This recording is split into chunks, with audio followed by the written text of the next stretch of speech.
네, 소개받은 세이프틱스의 신원섭입니다. 저희 세이프틱스란 이름을 처음 들어보신 분이 많이 있으실 텐데요. 저희는 로봇 안전 지능을 개발하고 있는 회사라고 보통 소개해드리고 있습니다. 저희는 경희대학교 로봇공학 연구실에서 제가 박사과정 하면서 만들었던 기술로 창업을 했고요. 그 연구실에서는 로봇 안전 표준을 제정하는 국제안전표준기구 ISO 회의에서 교수님께서 어떤 기준이 로봇의 안전이 기준이 되는가에 대한 거를 한국 대표로 활동하셨고, 저는 그 기준을 만족할 수 있는 기술을 만들다가 우연찮은 계기로 창업을 했습니다. 저희가 창업한 거의 시작은 협동 로봇이지만 이후에는 이런 가정용 로봇, 그리고 이동식 로봇, 그리고 이런 휴머노이드까지 다 적용될 수 있는 기술이기 때문에 한번 잘 들어보신다면 현업에서나 또는 배경 지식으로만 큰 도움이 될 거라 보고 있습니다. 로봇이라는 게 굉장히 많이 변화되고 있는데요. 과거에는 이런 산업용 로봇으로 시작됐다가 요즘에 많이 쓰고 있는 청소 로봇, 그리고 드론, 그리고 협동 로봇, 그리고 이동형 협동 로봇, 그리고 이렇게 미래의 로봇까지 다양한 로봇이 변화되고 있는 건데요. 이 변화의 중심에 있었던 이 시작은 이제 협동 로봇입니다. 최근에 청소 로봇이 굉장히 잘 나와서 청소 로봇도 이제 돈값한다라는 얘기 많이 듣고 있는데, 이제 협동 로봇도 확실히 현업에 요즘에 치킨 로봇이나 커피 로봇 많이 쓰는 거 보이는 것처럼 이제 돈값하는 로봇이 됐습니다. 이런 협동 로봇이 어떤 계기로 나왔는지에 대해서 설명을 먼저 드리면요. 과거의 로봇은 이런 로봇과 사람 사이에 펜스로 분리돼서, 로봇은 펜스로 둘러싸여서 사람과 로봇 사이의 공간을 철저히 분리돼서 사용됐었습니다. 그러다 보니까 사람이 가까이 가기 위해서는 펜스를 열어야 되고요. 펜스를 여는 순간 로봇이 정지해야 됩니다. 그리고 펜스를 닫는 순간 로봇이 자동으로 동작하는 게 아니고 제기동 버튼을 반드시 눌러야 됩니다. 이렇게 이런 열고 닫고가 큰 어떤 영향을 주지 않았는데요. 근데 이제 센스로 인해서 넓은 공간이 필요합니다. 과거에는 로봇과 사람 사이의 공간을 분리해서 처음부터 공장을 기획했던 경우에는 이런 경우가 적용 가능하지만, 지금 현업이 있는 동작하고는 공장 라인에 어떤 이런 자동화를 위해서 부분 설비만 이제 로봇을 변경하고 싶을 때는 굉장히 많은 설비를 주변에 다 변경해야 됩니다. 펜스라는 것이 이런 어떻게 보면은 공간을 많이 차지하는 걸로 인해서 주변 설비를 바꿔야 돼서, 그래서 자동화 공정의 도입을 굉장히 영향을 많이 주고 있습니다. 네, 협동 로봇이라는 거는 사람과 로봇 사이의 공간을 공유하면서 같이 협업할 수 있는 로봇으로 이런 좁은 공간에 쓸 수 있습니다. 그러다 보니까 사람과 로봇 사이에 같이 일할 수 있기 때문에 제조업뿐만 아니라 이러한 발을 달아서 사람처럼 정말 움직이면서 로봇의 자동화 공정도 할 수 있고요. 이 제조업뿐만 아니라 서비스업에서도 많이 사용되고 있습니다. 또한 이후에 이런 가정용 로봇까지 확장될 수 있는 여지를 남겨주는 이런 협동 로봇이라는 게 등장했습니다. 협동 로봇이라는 게 어떻게 사용되는지에서도 설명드리면요. 과거에 이제 펜스 둘러싸였던 사람 로봇은 문을 여는 순간 로봇이 멈추고요. 문을 닫는 순간 동작하는 게 아니고 제기등 버튼을 눌러야 됩니다. 제기등 버튼을 꼭 눌러야 되는 여러 가지 이유가 있는데 그건 뒤에 좀 자세히 말씀드리고요. 협동 로봇은 협동 로봇이 있던 자리에 사람이 있었다고 해도 이상하지 않을 정도의 공간과 그리고 협업성을 가지고 있습니다. 저기에 이제 사람이 있던 자리에 로봇이 갖다 놔서 그냥 사람은 사람의 일을 하고 로봇은 로봇의 일을 하고, 또는 사람과 로봇이 같이 일하는 일도 있고요. 그런 협동 로봇이 나오면서 굉장히 쉬운 것처럼 이제 협동 로봇이라는 게 사람을 완전 대체할 수 있는 정도의 로봇처럼 보여지고 있습니다. 이러한 장점이라는 거는 펜스가 없다는 측면이 가장 크고요. 펜스 없으니까 로봇 그냥 어떤 설치하고 나서 동작만 만들어주면 이렇게 동작할 수 있기 때문에 공간이 필요 없다는 측면과, 사람이 가까이 갔을 때 로봇이 멈추지 않죠. 이런 게 이제 지금 영상을 보면 당연해 보이지만 실제로는 이렇게 구현하기 위해서 굉장히 많은 길을 걸었었습니다. 이런 관련된 협동로봇이 나오게 된 계기들 중에 하나가 표준이 있는데요. 펜스가 없어도 안전해야 되겠죠, 이게. 펜스에 준하는 안전이라는 게 완비됐기 때문에 펜스를 없애도 되는 결정을 했었는데요. 그런 결정들을 하는 단체들이 이제 ISO, 국제표준기구입니다. ISO에서는 로봇뿐만 아니라 굉장히 다양한 분야에서 결정을 하고 있는데요. 로봇도 마찬가지로 표준을 결정하고 있고요. 그 결정된 표준이 각 국가의 그 법률 체계로 들어갑니다. 여기서 보시면 초록색으로 보이는 게 1028-1 로봇 제조에 관련된 겁니다. 자동차도 자동차 제조사가 지켜야 될 안전 표준이 있습니다. 자동차를 소비자한테 안전하게 공급하기 위해서 자동차가 가지고 있어야 될 기본적인 안전 기능들이 완비되어 있는가를 검증해야 될 텐데요. 그런 로봇도 마찬가지로 로봇 제조사가 해야 될 안전 규칙이라는 게 -1이고요. 편의상 -2라고 표현하는 건요, 로봇 사용자가 해야 되는 겁니다. 자동차도 어떻게 보면 제조사가 해야 될 게 있고요. 제조사가 아무리 잘 만들어도 운전자가 마음대로 운전하면 위험하겠죠. 운전자가 지켜야 될 안전 표준이 있습니다. 로봇도 마찬가지로 로봇 사용자가 지켜야 할 안전 표준이 있고요. 그런 걸 다시 E라고 합니다. 로봇 시스템이라고 나와 있는데 로봇 시스템이 어떤 거냐면요. 로봇 단독으로 저희가 두산 로보틱스나 뭐 삼성 레인보우 로보틱스나 이런 데서 구매해서 딱 받았을 때 바로 사용하지 못합니다. 여기에 그리퍼도 달아야 되고요. 그리퍼 그 주변의 설비와 인식하는 장치도 달아야 되고요.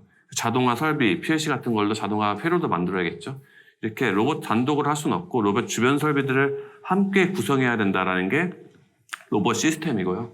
이 다시 이에 대한 표준은 로봇 자체가 아니라 주변 로봇 시스템이 안전해야 된다는 관점입니다. 다시 이에서 로봇 사용자가 이렇게 지켜야 될 표준 중에 TS156이라는 이런 표준이 나왔는데요. 이 표준은 다시 이에서 담기에는 너무 좀 전문적이어서 이 표준에서 별도로 만들어지고 나중에 다시 이를 편입하는 과정을 하고 있습니다. 이런 TS156에 대해서는 협동 작업, 로봇과 사람 사이에 협동을 할 때 특히 필요한 안전 표준에 대해서 기재되어 있고요. 이런 것들이 올해 다시 24년도에 개정될 다시 이 표준에 삽입되게 됩니다. 또한 필요로 한 게 13849라는 건데요. 13849라는 거는 로봇 시스템이 가져야 될 신뢰성입니다. 예를 들어 우리 코로나 때 많이 쓰고 있던 안면 인식을 통해서 이제 온도 측정하는 거 있잖아요. 가끔 보면은 사람 얼굴 놓치잖아요. 가끔 놓쳐도 된다라고 볼 수 있는 분야가 있고요. 안전 쪽에서는 가끔 놓치는 순간 바로 사고가 납니다. 그래서 놓치면 절대 안 되는 분야라고 해서 그런 분야에 대해서는 13849-1 인증을 받게끔 합니다. 그 인증이라는 거는 로봇 시스템이 굉장히 낮은 확률로 에러 나야 된다는 걸 보장해야 되고요. 그런 보장된 것들은 로봇도 마찬가지로 제조사가 보장해야 되고요. 센서도 보장해야 됩니다.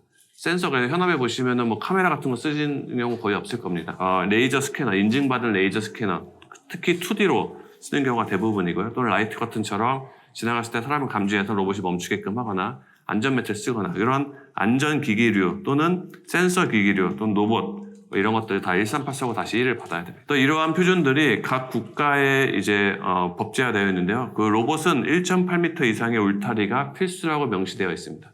근데 이런 울타리에 다만이라는 문구가 추가되면서 협동 로봇이 사용할 수 있는 근거와 자료가 됐는데요.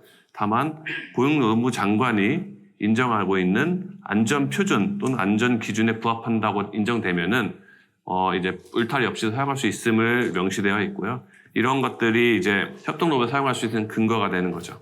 그래서 이런 인정이란 거는 어떻게 인정을 받을 수 있는가라는 것이 두 가지 형태가 있는데요. 협동 로봇 설치 작업장 인증, 설치 작업장에 대해서 안전 인증을 받았냐라는 게 하나 있고요. 나머지는 자가선언제라고 난 인증을 별도 받지 않고 내가 스스로 안전한 거를 서류로서 증빙할 수 있어라는 게 자가선언제입니다. 이 두 가지 모두 다 인정이라는 걸로 사용되고 있습니다. 좀 더 자세히 말씀드리면은 협동 로봇 사용하기 전에 반드시 해야 되는 건요. 안전 검사입니다. 안전 검사라는 걸 로봇만 하지 않고요. 이 위험 기기류에 속해 있는 다양한 이런 프레스 기기 같은 위험한 기기류는 안전 검사를 별도로 하게끔 법규화되어 있고요. 협동 로봇뿐만 아니라 그냥 산업용 로봇도 이러한 안전 검사 대상입니다. 그래서 안전검사 대상인 산업용 로봇이고요. 그 협동 로봇은 산업용 로봇에 속해 있기 때문에 협동 로봇도 안전검사를 받아야 됩니다. 근데 안전검사 받을 때 검사관이 와서 이제 또 보면서 펜스나 센서에 필증을 주겠죠. 근데 펜스 센서 없이 우리 로봇은 이렇게 협동 작업합니다라고 했을 때 검사관이 뭘 보고 이거 안전하다고 내가 필증을 주냐라는 위험이 있겠죠. 그래서 검사관이 인증서 주세요라고 합니다. 그 인증서는요. 제품의 인증, 로봇 제조사가 갖고 있는 인증이 아니라요. 설치 작업장 인증, 설치 작업장이 안전하다는 인증서를 달라고 한 겁니다. 그 설치 작업장 인증이라는 거는 로봇 사용자 협회, 대한산업안전협회 두 개의 기관에서 발급하고 있고요. 그 인증 기관이 또한 마찬가지로 인증서를 부과하면은 이제 검사까지 돼서 자동으로 가겠죠. 근데 인증 심사원도 사실 좀 걱정이 있죠. 펜스나 센서로 둘러싸여 있으면은 인증서 그냥 주면 되는데 펜스 센서 없이 그냥 우리 로봇은 안전합니다라고 하는 사업주의 주장을 어떻게 믿을 수 있는가라는 측면에서 인증기관인 심사원도 펜스 센서 없으면은 별도의 충돌 안전 검증을 해주세요라고 검증 계산서를 요청합니다. 그 계산서를 발급하는 국내 유일한 기관이 저희 세이프틱스라는 기관이고요. 저희가 펜스 센서가 없는 협동 로봇이 있다면은 이 로봇은 위험할 수도 있는데 저희가 검사를 좀 해볼게요. 그래서 검사해봤고 이게 안전하다고 나오면은 저희 그 시험 충돌 안전 계산서를 발급을 하고요. 그 발급된 시험 계산서로 인증을 받을 수 있고 그 인증이 안전 검사까지 통과되게끔 하고 있습니다.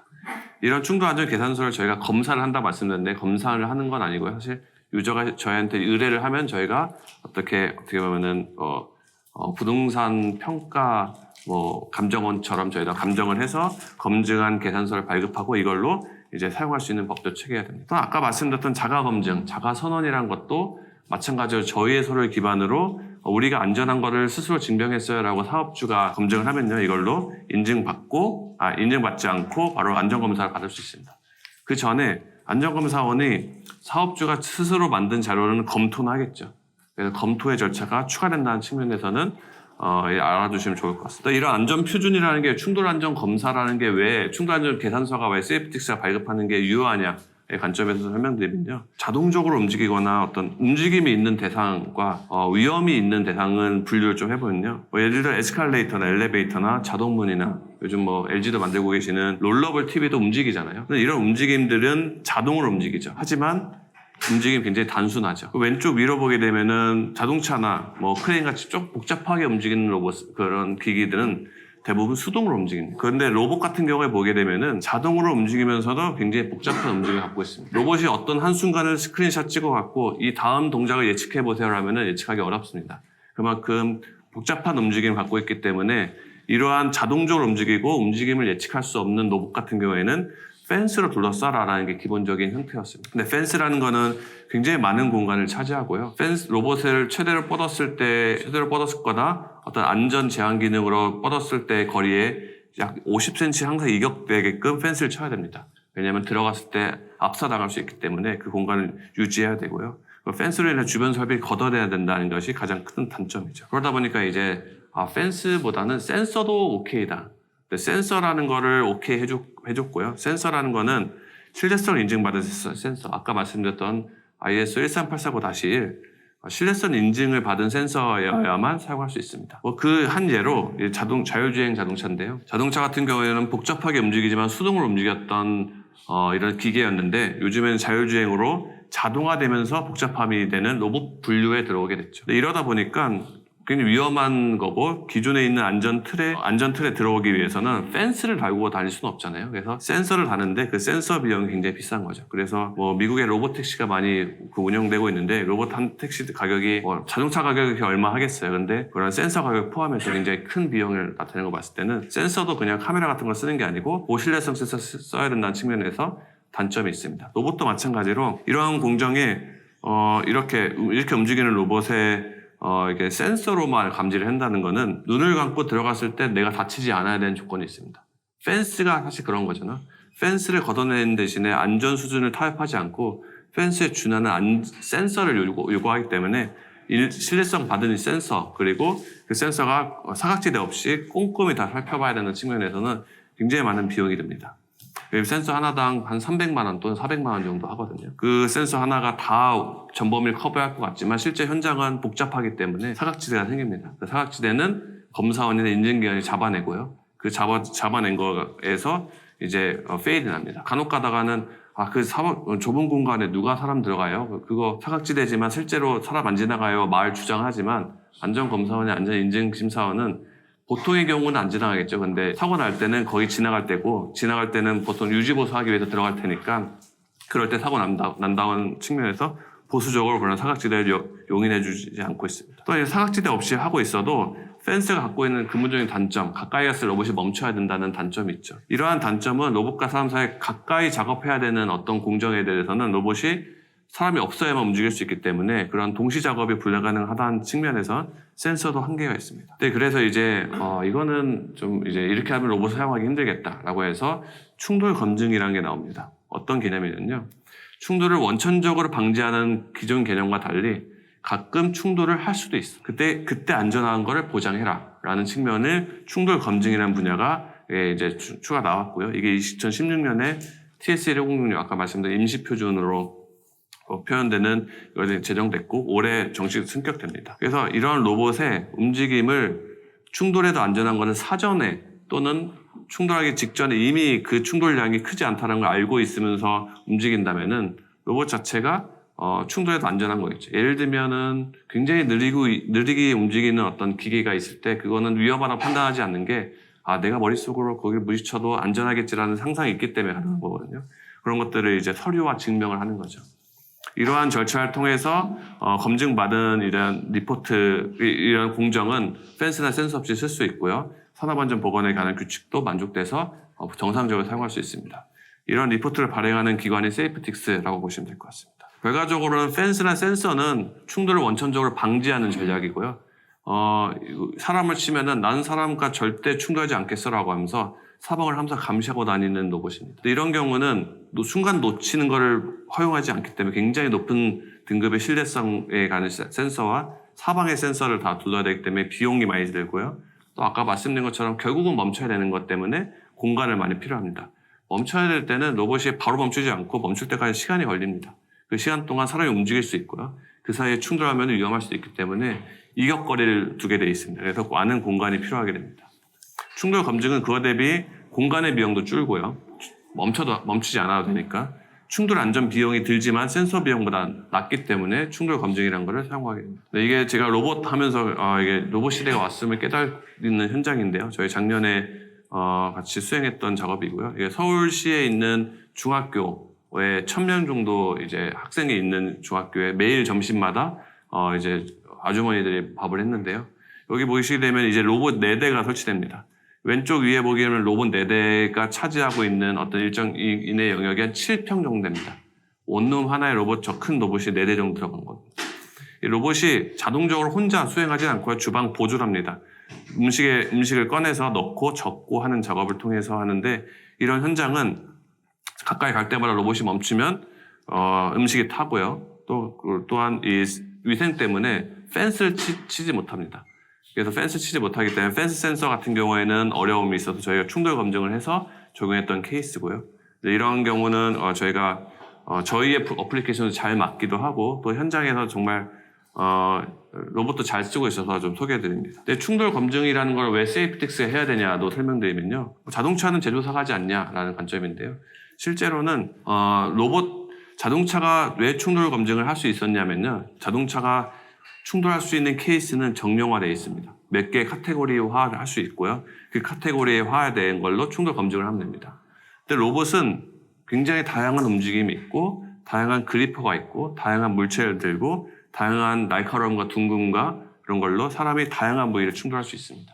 이런 것들을 제조사에게 다 요구하면 제조사는 내가 그 사람이 어떻게 쓸지 알고 내가 모든 걸 다 검증을 하냐. 그래서 검증 못한다라는 관점에서 사용자가 직접 충돌 검증을 해라라는 측면이 있습니다. 네, 충돌 검증이라는 게 2가지 방법이 있는데 아까 말씀드린 것처럼 충돌 실험이 있고요. 이제 충돌 시뮬레이션이 있습니다.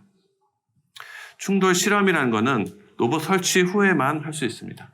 로봇 설치 전에는 할 수 없죠. 그 말은 로봇 설치 전에 이 로봇을 도입할 때 이 로봇이 안전함이 어느 정도 모르기 때문에 안전함과 직결되는 속도가 몇인지 모릅니다. 그래서 설치 전에 로봇의 생산성이 얼마나 됩니다라는 것을 파악할 수 없어서 굉장히 어려움이 있고요. 또한 충돌 실험이라는 게 전체 궤적 중에 한두 번 정도 실험하겠죠. 많으면 10번 한다고 가정해도 전체 경로라는 거는 매 순간마다 충돌량이 변합니다. 그 중에 10번 또는 한두 번 충돌 실험해서 전체 경로를 안전할 수 있냐라는 측면에서는 이거를 보장해주는, 인정해주는 검사기관이나 인증기관이 리스크가 굉장히 크죠.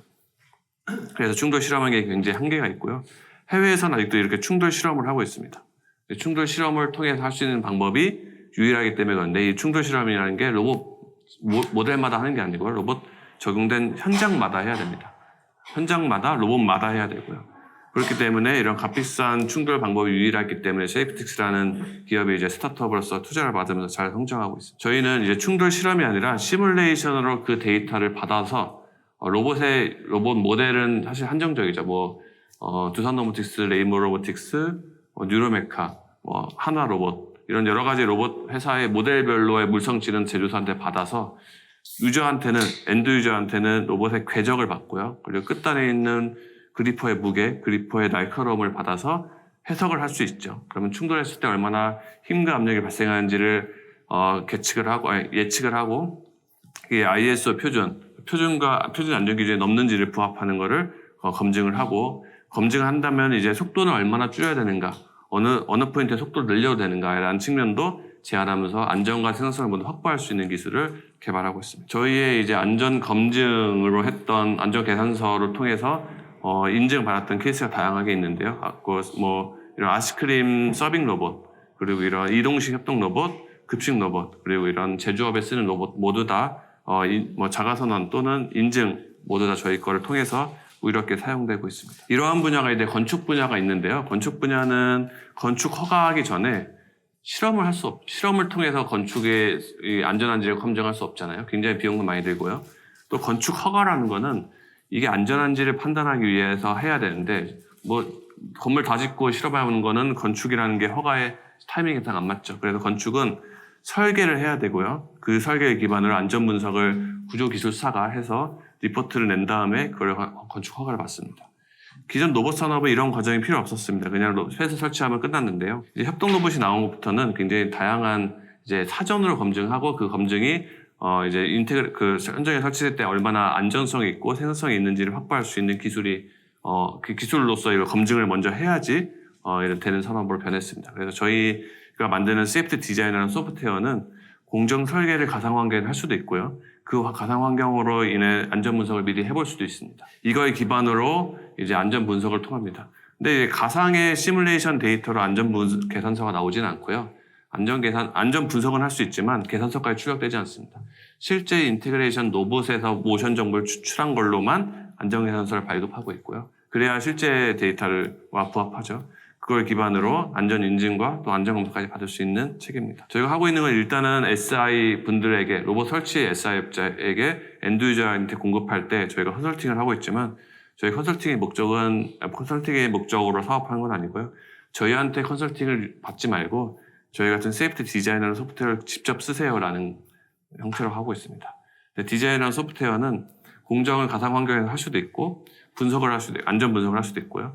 그에 따라 안전 계산서를 발급받아서 안전 인증에 사용할 수도 있습니다. 이런 공정 설계와 안전 분석, 그리고 또 공정 공유도 할 수 있는데요. 요즘에 피그마, 노션 같은 거 많이 쓰는데, 이러한 다양한 협업 툴을 통해서 다양한 기관들과 또 이런 시너지를 낼 수 있는 것도 확장하고 있습니다. 그렇게 가능했던 이유는 이 소프트웨어 모두 다 웹 기반이죠. 저희 소프트웨어도 웹 기반입니다. 저희 홈페이지에 들어가서 안전 분석하기라는 버튼 누르게 되면 이 화면에 들어오게 되고요. 이 화면 내에서 3D 공정을 구축할 수 있고, 이걸로 공정 공유만 누르면은 다른 사람과 동일한 화면을 볼 수 있습니다. 그 안에서 이제 코멘트 기능이나 다양한 노션이나 피그마처럼 협업할 수 있는 기능을 추가하려고 하고 있고요. 이후에는 나중에 여기서 바로 설비를 이렇게 설치해보고 괜찮으면 바로 구매할 수 있는 것까지 확장하려고 하고 있습니다. 저희의 디자인을 통해서 몇 개의 케이스를 만든 영상이고요. 조리 공정, 팔레타이닝 공정, 라벨링 공정, 이송 공정, 패키징, 머신 텐딩, 이런 용접 공정 모두 다 저희의 소프트웨어를 통해서 펜스 센서 없이도 로봇 단독으로도 사용할 수 있습니다. 물론 어떤 공정 같은 경우 우리는 속도를 타협할 수 없어요. 이게 저희 소프트웨어가 말씀드리는 거는 충돌에도 안전한 걸 검증한 건데요. 근데 어떤 로봇 같은 경우 굉장히 빨리 움직이면 충돌에도 안전할 수 없죠. 그런 공정에서는 속도가 빠른 순간이 있고요. 느린 순간이 있을 겁니다. 빠른 순간에서는 센서랑 결합해서 그 순간만 감시를 해갖고 사람이 오면은 속도를 줄이고요. 사람이 없을 때는 푸스토로 움직이는 형태로 센서를 결합해서 사용할 수 있다는 측면도 좀 말씀드립니다. 저희 디자이너라는 소프트웨어는 작년 11월 21일 날 GS타워에서 출시했고요. 지난달에 3주 동안 9번의 전국 세미나를 하면서 350명의 참석 규모로 저희가 이제 보급을 하고 있습니다. 저희가 이렇게 시뮬레이션을 하고 있는데요. 저희가 시뮬레이션을 하다가 해외 쪽은 어떻게 하고 있는지를 봤는데, 사실 미리 알고 있었습니다. 알고 있으면 다시 한번 확인하게 된 계기가 인터내셔널 로봇 세이프티 컨퍼런스에 저희가 전시 부스 참여하면서 해외 쪽의 다양한 기관의 안전 관련된 검증 기관이 다 왔는데요. 물어보니까 다 실험 검증을 하고 있더라고요. 그래서 시뮬레이션 기술을 알려줬더니 너무 좋아했고요. 저희가 이러한 걸 기반으로 올해는 미국 시장을 진출할 예정입니다. 또 ISO 회의가 중요한 역할을 하고 있는데요. 건축은 나라마다 법이 다릅니다. 건축법이 다르고요. 근데 로봇은 좀 근대화된 산업이기 때문에 안전표준, ISO의 안전표준을 기반으로 각 나라가 다 이제 참조하게 되어 있습니다. 그런 ISO 표준의 회의에서 저희가 활동을 하고 있고요. 저희 지도교수님 교수님께서는 지난 10년간 활동하셨고 저는 재작년부터 활동을 했는데요.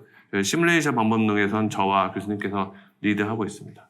작년 서울에서 열렸던 회의에선 시뮬레이션 방법론에 대해서 제가 저랑 교수님 브리핑을 했고요. 작년 9월에는 중요한 변화가 있었는데요. 어드밴스드 컴퓨테이션, 즉 시뮬레이션 방법으로의 우호 조건으로 검증하는 것이 통과됐습니다.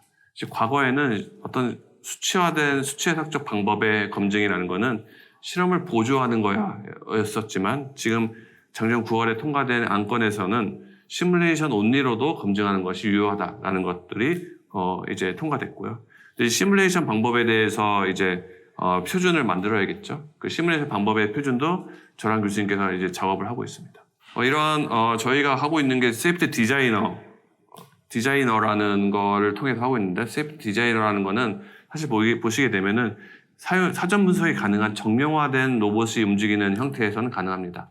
근데 간혹가다 이제 우리 로봇은 매번 모션이 변경돼요. 또는 우리 로봇은 미래에는 로봇이 모션이 변경되는 게 아니고 모션을 실시간으로 생성할 때가 있겠죠. 이런 실시간 생성되는 이제 이런 형태에 대응하기 위해서 저희는 실시간 모듈인 세이프티 키보드 만들고 있고요. 이거는 실시간으로 이제 로봇이 움직이면서 내가 얼마나 위험한지를 스스로 모니터링하고요.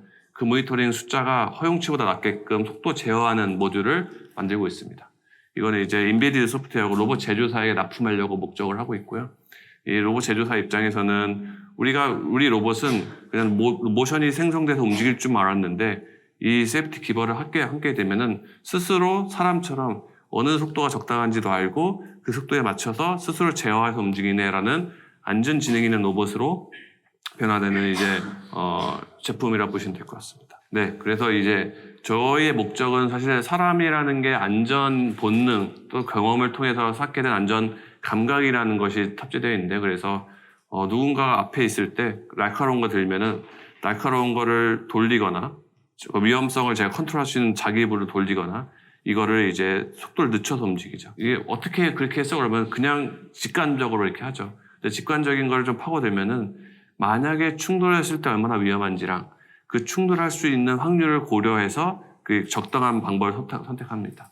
그런 것들을 저희는 로봇에 적용하려고 하는 게 저희 목적이고요. 로봇의 안전 지능화 시킨다는 게 저희 목적이면서 각 분야에 있는 굉장히 다양한 이제 위험도 갖고 있는 데이터를 저희한테 저희가 한국에서 안전 검증을 한 60%는 저희가 하고 있습니다. 협동 로봇의 안전 검증 저희가 60% 하고 있고 나머지 40%는 어떻게 하고 있냐면 펜스랑 센서로만 안전 검증을 하고 있는 경우입니다. 즉 충돌 검증을 해야 되는 전체는 저희를 검증을 통하고 있고요. 그렇게 보다 보니까 우리 로봇이 좀 위험한 현장에 계속 도입되는 경우에 어려운 케이스를 저희한테 다 오고 있고요. 그 케이스를 모아서 데이터화시켜서 이 안전 진흥화 만들려고 하는 게 저희 목적입니다.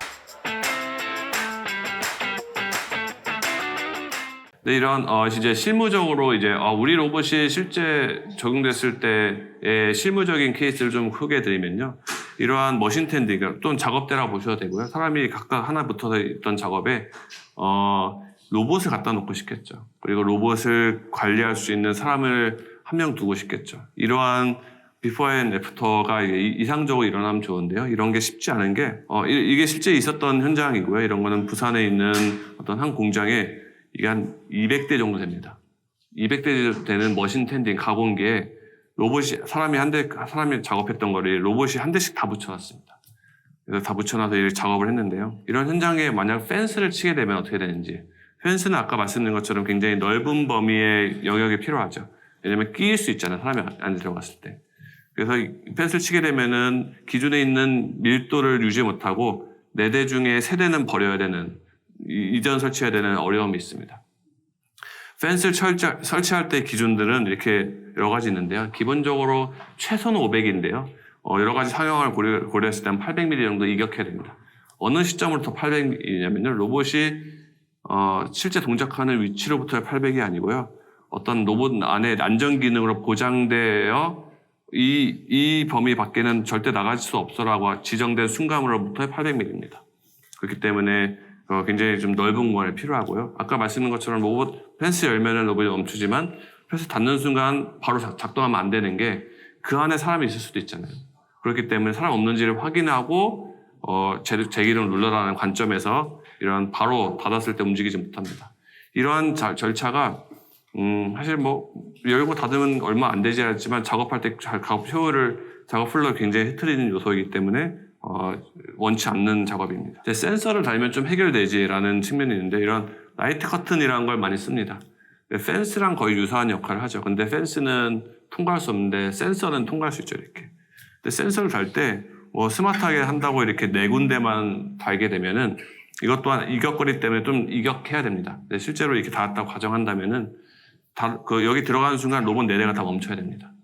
즉, 이 가두리 안에 있는 어떤 공간 안에 사람이 들어갔을 때는 다 멈춰야 되고요. 이 라이트 커튼이라는 것도 마찬가지로 나왔을 때 바로 동작하면 안 되고요. 그때 이제 제기등 버튼 눌러야 가능합니다. 근데 라이트 커튼 설치할 때 이렇게 제가 바짝 해서 설치했지만 실제 좋은 예는 아니고요. 라이트 커튼이 설치돼야 하는 이격거리는 800mm 정도 됩니다. 왜냐하면 로봇이 멈출 때까지 걸리는 시간이 약 한 0.5초 정도, 길게는 1초 정도 걸립니다. 페이로드가 길수록 얘가 바로 멈추지 않고요. 서서히 멈춥니다. 바로 멈추게 할 수 있는 기능도 있는데요. 그러면 로봇의 브레이크가 굉장히 이제 소모성이 커지기 때문에 그렇게 안 하고요. 보통 감속 제어 후 멈춥니다. 그럼 무거운 물체를 들을수록 천천히 제어되겠죠. 그러한 시간 동안 로봇이 이동하는 거리가 있고요. 그 시간 동안 사람이 들어가는 거리가 있죠. 그런 것들이 표준에 나와 있고 그 표준을 고려한다면은 펜스랑 다르지 않는 이제 이격거리가 필요하게 됩니다. 레이저 스캐너라는 거는 2D 라이다 센서라고 보시면 됩니다. 2D 라이다 센서가 그 공간을 항상 감시합니다. 그것도 마찬가지로 이격 공간이 필요합니다. 이격 공간이라는 거는 어떤 영역에 들어왔을 때 로봇이 멈추기 시작해야 되는가라는 관점에서의 그 거리입니다. 굉장히 이것보다 높죠. 왜냐하면 레이저 스캐너라는 건 반응 시간이 이것보다 좀 길기 때문에 레이저 스캐너의 단점도 이렇게 있는 겁니다. 또 이거 같은 경우는 개당 한 300~400만 원 정도 하고요. 이거는 개당 한 100만 원 정도 하는 제품입니다. 이런 것들을 잘 다루는 금액뿐만 아니라 공간이라는 거는 타협할 수 없는 때도 있죠. 이거 어떤 공정에 따라서. 그래서 이러한 것들을 고려했을 때는 효과적인 방법이 아니었습니다. 그래서 저희가 이제 파워 앤 펄스 리밋, 즉 충돌 안전 검증을 다른 말로 표준 용어로 보는데 PFL이라고 합니다. PFL 모드를 사용하게 되면은 이 로봇이 갖고 있는 실제 그 자체의 에너지를 갖고 충돌했을 때 발생할 수 있는 힘과 압력을 표준에 맞게끔 분석을 해서 안전하다고 리포트가 나오면은 정말 아이디어하게 쓸 수 있는 겁니다. 그래서 저희가 아까 말씀드렸던 건 반복돼서 말씀드리긴 하는 건데 펜스나 라이트 커튼이나 레이저 스캐너 같은 경우에는 충돌을 원천적으로 방지하는 방법이고요. 그리고 이전 PFL 모드, 충돌 검증이라는 거는 충돌을 허용하는 겁니다. 말 그대로 충돌을 감내하겠다는 겁니다. 저희가 사람이랑 옆에 작업할 때 사무직에 있거나 어떤 책상 앉아서 얘기할 때 사람이 절대 충돌하지 않고 안 해야지 움직이지 않잖아요. 충돌해도 그 사람이 이해해 주겠지. 라는 게 암묵적으로 확인되는 충돌 허용이라는 건데요. 충돌 감내인데요. 이런 개념이 로봇에 적용된 거고 이런 것들에 대한 사업을 저희가 하고 있다는 측면에서 말씀드립니다. 그리고 그 실무에서 사용할 때 그럼 우리 로봇은 어떻게 안전하는가라는 거를 조금 쉽게 설명하려면은 로봇의 사면 중에 로봇 사면을 다음과 같은 아이템 리스트, 이건 라이트 커튼이고 이건 펜스고요. 이건 레이저 스캐너, 이건 충돌 검증입니다. 이런 걸로 둘러싸면 됩니다. 사면을 둘러싸면 되고요. 그 사면을 둘러싸기 가장 쉬운 방법은 펜스나 센서나 이렇게 둘러싸면 되고 또는 사면을 다 충돌 검증을 하면 되겠죠. 이렇게 각각의 4면 기준에서 하나로 빠져 있으면 그건 개구부가 있는 거고요. 그때는 이제 안전하지 않으니까 이거는 반드시 사면 중에 하나 이상은 다음과 같은 아이템 리스트로 조합을 해서 이제 구축해야 됩니다. 또는 그 하나만 갖고 할 필요 없고요. 조합해서 사용해야 됩니다. 레이저 스캐너를 사용할 경우에는 여기 영역을 들어갔을 때 로봇이 멈추겠죠.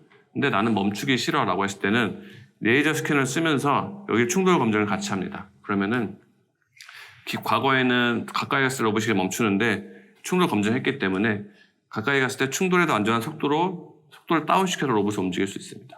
사람이 사실 그렇게 하죠. 사람이 멀리 있을 때는 막 움직이다가 가까이 갔을 때는 딱 멈추지 않고 적당한 속도로 움직이잖아요.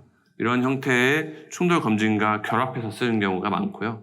많다고 말씀드린 이유가 속도를 조절하기 싫은 공정들이 많이 있습니다. 그런 공정은 모든 순간에 다 위험한 게 아니고 특정 순간만 위험하거든요. 그 순간만에 해당되는 지역만 이렇게 라이트 커튼이나 레이저 스캐너로 겸비해서 사용하게 되면 더 효율적으로 할 수 있습니다. 네, 이러한 표준들에 대해서 제가 좀 과거에 설명을 좀 드렸던 걸 반복되긴 하는데요.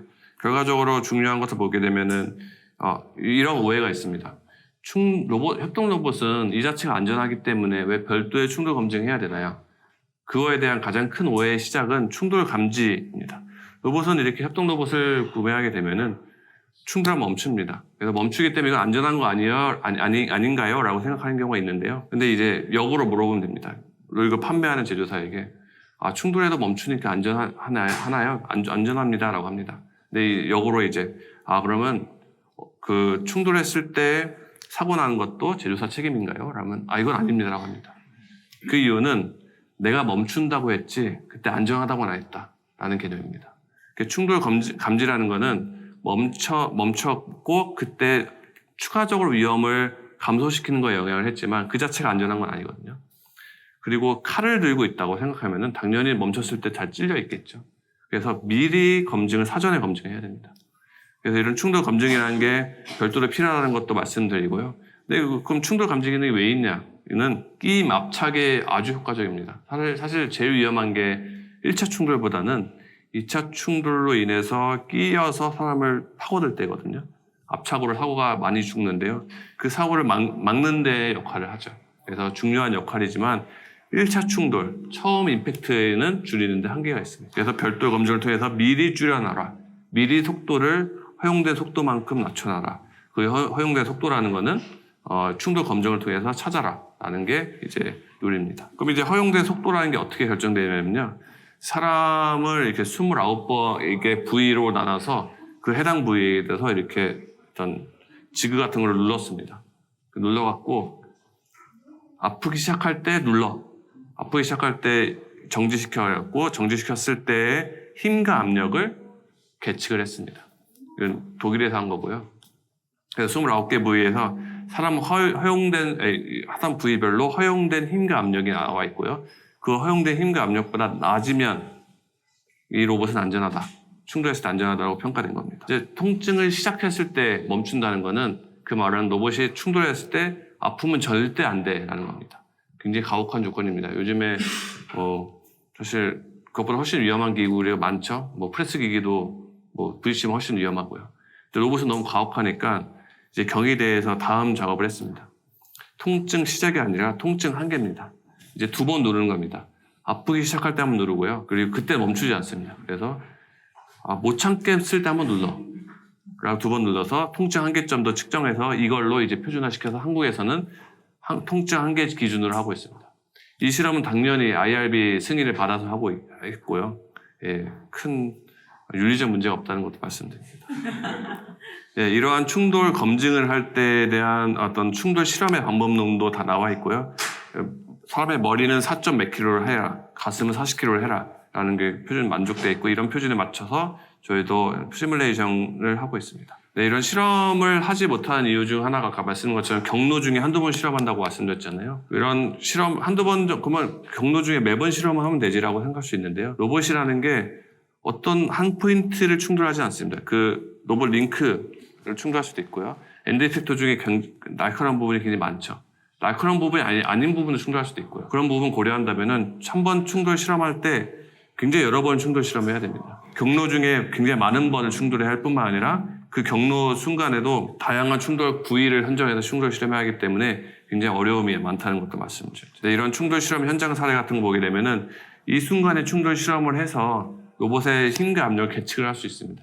근데 이걸 하고 나서 이제 한 번씩 계측했고 다음번에 계측을 해야지 하는 순간 이 값이 틀려집니다. 왜냐면 이 순간의 속도와 여기서부터 1mm 전후의 속도는 다릅니다. 그렇기 때문에 반복 재현성이 안 나옵니다. 그 말은 인증기관이 이 리포트를 갖고 인정해 주기에 부담이 너무 큰 거죠. 안전팀에서 LG도 안전팀이 있을 텐데 당연히 안전팀에서 갖고 온 안전팀에 봤을 때 이 수치가 내가 재현할 수 있는가에 확신이 없습니다. 저희는 자부할 수 있지만 전 세계에서 가장 많은 충돌 실험을 했습니다. 정말 많이 했는데요. 정말 많이 하는 입장에서 굉장히 정제된 환경에서만 반복 실험이 가능합니다. 이런 현장에서 반복 실험하는 거는 저희도 자신 없습니다. 그래서 재현성이 나오는 건 자신 없어서 이런 거는 한계가 있다는 측면도 말씀드리고요. 그래서 이런 측면도 제가 고려해서 말씀드립니다. 그래서 이런 충돌 실험이라는 거는 로봇 자세마다 다릅니다.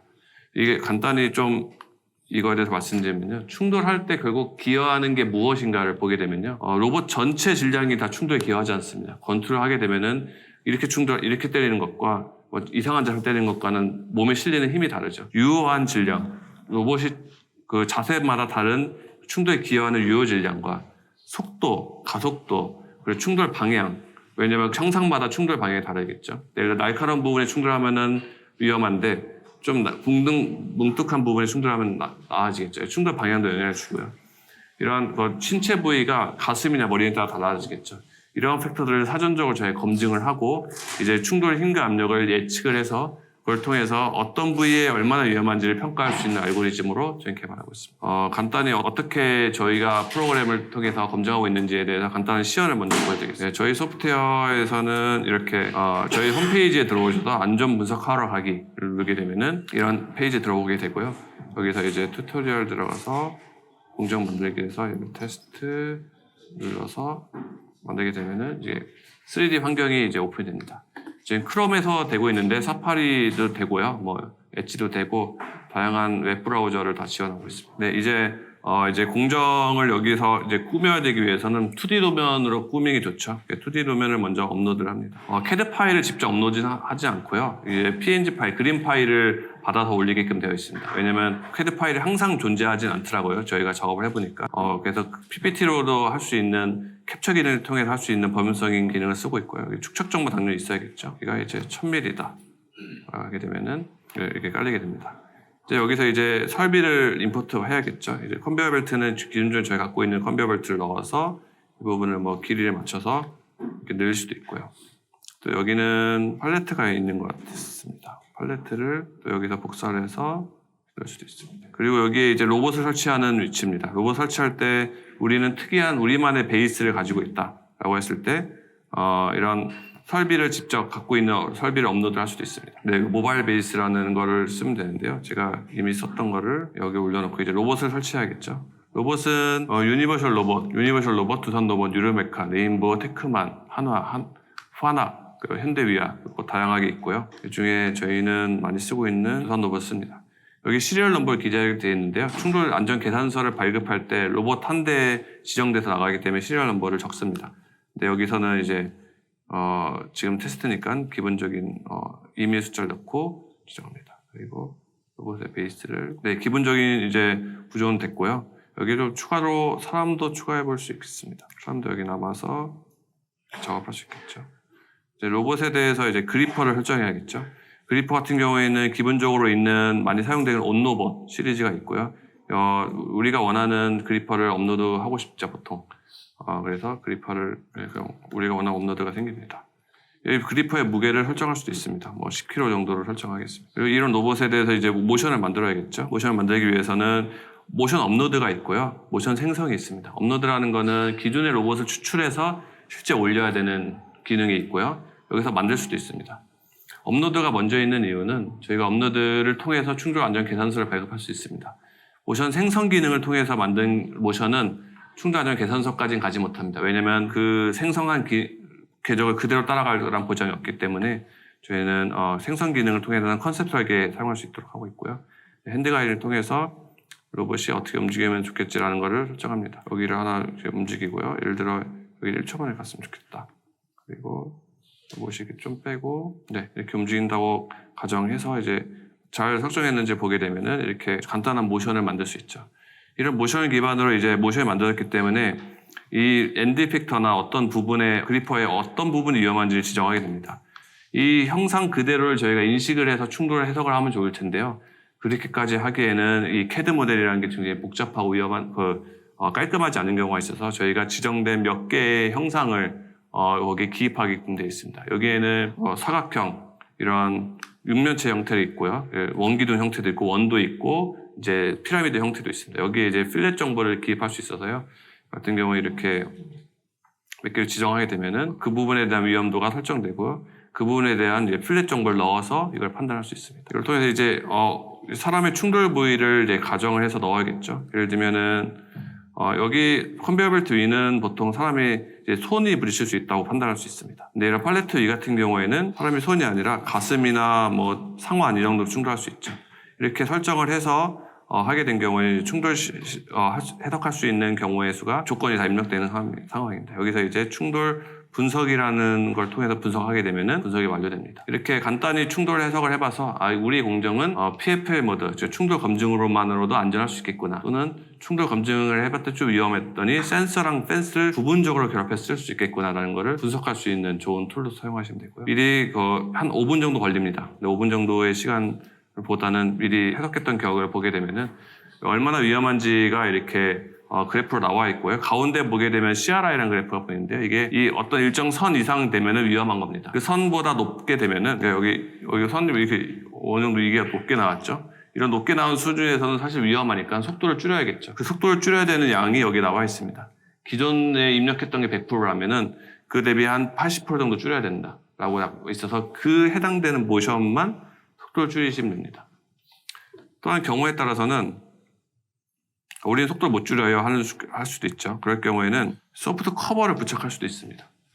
우리의 어떤 날카로운 부분에 저희가 맞춤형으로 폼 재질의 소프트 커버를 제공하고 있습니다. 그걸 부착하게 되면 당연히 글러브 끼고 맞으니까 덜 아프겠죠. 그래서 이러한 걸 부착해서 속도를 줄이지 않고도 해석할 수 있고요. 우리는 속도도 못 줄이고 커버도 부착 못 합니다 라고 할 경우에는 그럼 충돌 부위를 아까는 여기서는 가슴으로 잡았잖아요. 가슴 말고 손으로 충돌할 수 있게끔 변경하면 되죠.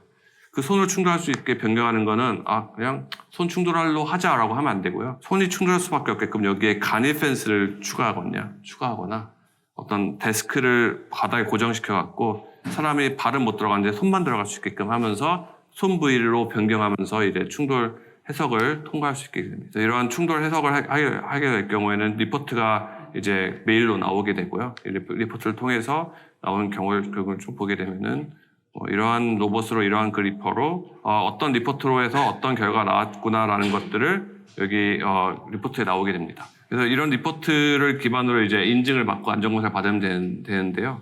저희가 그 로봇 한 대가 아니고 여러 대 있는 공정을 셀을 만들 때도 있죠. 그 셀을 만들기 위한 것도 가능하고요. 저희가 로봇이 한 3대 정도 움직이는 공정에 대해서 표현한 거고요. 여기 로봇이 여기 갖다 내고 사람이 이제 볼팅 작업을 하고, 두 번째 체결 제품을 여기 갖다 놓고 두 번째 사람이 볼팅 작업하는 합동 공정을 할 때도 이렇게 구성을 해서 우리의 공정이 사이클 타임이 얼마나 나오는구나. 그래서 이때는 펜스가 필요한지 센서가 필요한지를 검증을 미리 해보고 설치해보면 좋은 케이스입니다. 결국은 충돌을 할 때 충돌 해석을 먼저 해보고요. 해석해서 어떤 부위에 펜스나 센서를 추가할지에 대해 검토하는 게 제일 효과적입니다. 이걸 안 하면요, 그 모든 부위를 다 펜스, 센서로 막아야 되니까 위험하지 않은데도 이걸 해야 되는지라는 그런 직감적으로 비효율성이 생기는 것들을 방지해 줄 수 있는 이제 분석 프로그램이기 때문에 공장 설계뿐만 아니라 분석에도 많이 사용했으면 좋은 바람에 공유 드립니다. 저희 회사는 현재 한 20명 정도 되고요. 저희의 하고 있는 일은 결국 로봇이 설치됐을 때 안전 문제를 해결해 주는데, 안전뿐만 아니라 생산성도 확보할 수 있는 기술로 저희는 커버하고 있습니다. 이상 좀 저희가 준비한 발표는 여기까지고요. 질문사항이 있으면 좀 답변 드리겠습니다.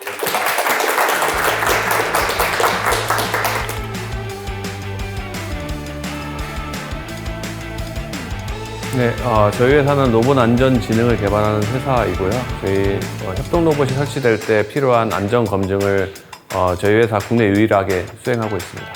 네, 저는 경희대학교 로봇과 연구실에서 스핀오프한 기업 세이프틱스의 창업 멤버이고요. 지금은 20명과 함께 같이 사업을 키워나가고 있습니다.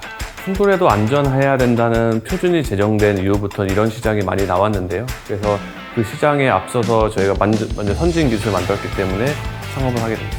네, 현장에서는 펜스나 센서 때문에 협동 로봇을 쓸 수 없다는 평이 굉장히 많았었는데, 그런 인식을 저희가 바꿔드리고 있고요. 그래서 현장에서는 협동 로봇이 이렇게 정말 협동 로봇처럼 사용할 수 있구나라는 것을 깨닫고 있습니다. 네, LG 내 로봇을 사용하고 있는 굉장히 많은 부서가 있을 텐데요. 슈퍼스타트 팀의 도움으로 그 현업에 있는 부서들과 협업할 수 있는 계기를 만들고 싶습니다.